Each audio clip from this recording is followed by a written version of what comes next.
শিমলুগুৰিত বহাগী বিদায় উৎসৱ উদযাপন। আজি শিমলুগুৰি ন যুৱক সংঘ আৰু পুথিভঁৰালৰ সৌজন্যত বহাগী বিদায় উৎসৱ 2023 উদযাপন কৰা হয়। 1999 চনৰ পৰা প্ৰতি বছৰে গাঁওবাসীয়ে উদযাপন কৰি আহিছে এই বহাগী বিদায় উৎসৱটি। শান্তি সম্প্ৰতি অটুট ৰাখি সকলোৱে মিলাপ্ৰীতিৰ বাবে শিমলুগুৰি গাঁৱৰ যুৱক যুৱতী বিদ্যা সকলোৱে অত্যন্ত আনন্দৰে এই উৎসৱটি উদযাপন কৰি আহিছে। ৰূপালী জয়ন্তী বৰ্ষৰ লগত সংগতি ৰাখি এইবেলি তিনিদিনীয়া কাৰ্যসূচীৰে উদযাপন কৰা হৈছে বহাগী বিদায় উৎসৱ। সেই উপলক্ষে আজি পুৱা বিহুৰ পতাকা উত্তোলন কৰে উদযাপন সমিতিৰ সভাপতি ৰঞ্জিত ডেকাই। তাৰ পিছত শ্বহীদ তৰ্পণ কাৰ্যসূচী শুভাৰম্ভ কৰে বিহু উদযাপন সমিতিৰ উপসভাপতি দেৱকান্ত ডেকাই। তাৰ লগে লগে 12 পঢ়নীয়া সাংস্কৃতিক শোভাযাত্ৰা উদ্বোধন কৰে কাছুমাৰী গাঁও পঞ্চায়তৰ সভাপতি পংকজ বৰাই। উল্লেখ্য যে ৰূপালী জয়ন্তী বৰ্ষৰ লগত সংগতি ৰাখি ওলোৱা সাংস্কৃতিক শোভাযাত্ৰাত মোহিত হয় অঞ্চলবাসী।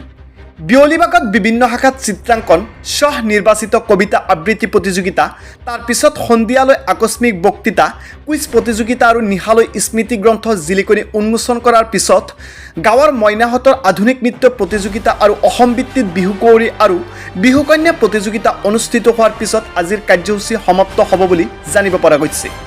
উল্লেখ্য যে উক্ত অনুষ্ঠানত অংশগ্ৰহণ কৰি কাছুমাৰী গাঁও পঞ্চায়তৰ সভাপতি পংকজ বৰাই কয় যে বিহুৰ জৰিয়তে আমাৰ কৃষ্টি সংস্কৃতি জীয়াই ৰাখিব লাগিব।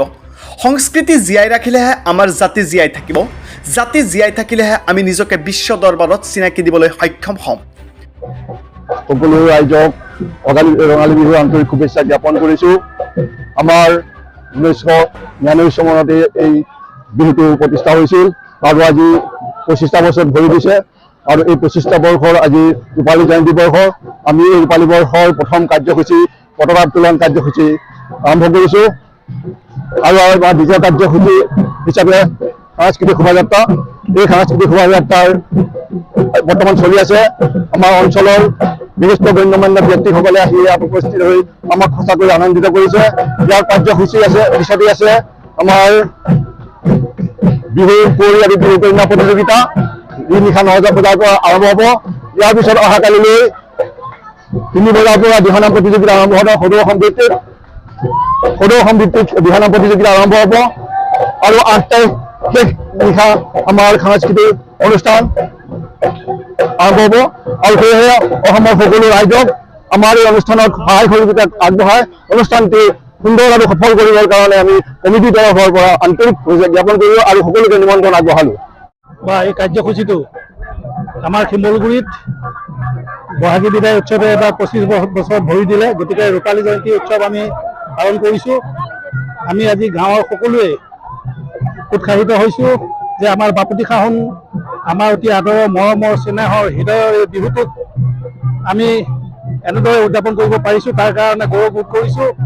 আৰু আজি এটা সুন্দৰ পৰিৱেশত 3দিনীয়া কাৰ্যসূচীৰে এই বহাগী বিদায় উৎসৱ ৰূপালী জয়ন্তী উৎসৱ অনুষ্ঠিত কৰা হৈছে। গতিকে ইয়াতে আমাৰ গাঁৱৰ যুৱক যুৱতী আনকি বয়সস্থ সকলো সহযোগ কৰিছে আৰু যথেষ্ট ৰাইজৰ উপস্থিতিত আমাৰ এই প্ৰথম কাৰ্যসূচী পতাকা উত্তোলনৰ পিছতে দ্বিতীয় কাৰ্যসূচী শোভাযাত্ৰা চলি আছে আৰু এই শোভাযাত্ৰা অন্তিম আমাৰ বিহুস্থলীতে হ'ব। তাৰ পিছতে আমাৰ পৰৱৰ্তী কাৰ্যসূচীসমূহ পালন কৰা হ'ব। ধন্যবাদ। আজি ঐতিহ্যমণ্ডিত শিমলুগুৰি বিহু উদযাপন আজি খুব উলহ মালহেৰে তেখেতসকলে উদযাপন কৰিছে। আজি 25টা বৰ্ষত আজি শিমলুগুৰি বিহুৱে ভৰি দিছেহি।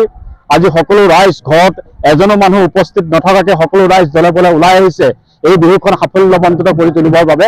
আৰু এই বিহুখনে সকলোকে প্ৰত্যেক বছৰে এটাই বাৰ্তা দিয়ে যে তেখেতসকলে সদায় শান্তি শৃংখলা বজাই ৰাখি বিহুৰ জৰিয়তে তেখেতসকলে সকলো ৰাইজকে এটাই বাৰ্তা জনায় যে আমাৰ কৃষ্টি সংস্কৃতি আমি জীয়াই ৰাখিব লাগিব।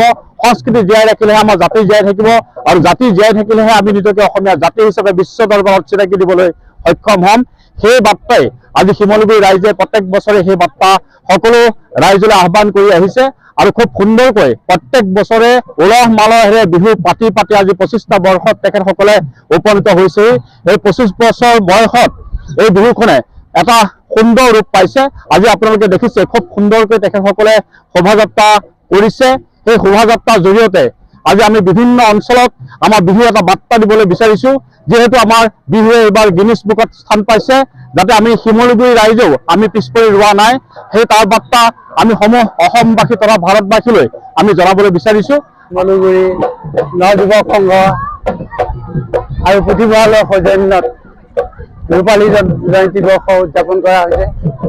এতিয়া 1999 চনতে এই বহাগী বিদায় উৎসৱটি প্ৰতিষ্ঠা হৈছিল আৰু তেতিয়াৰ পৰা ধৰি সুন্দৰভাৱে গোটেই গাঁওবাসীয়ে এই উৎসৱটি উদযাপন কৰি আহিছে।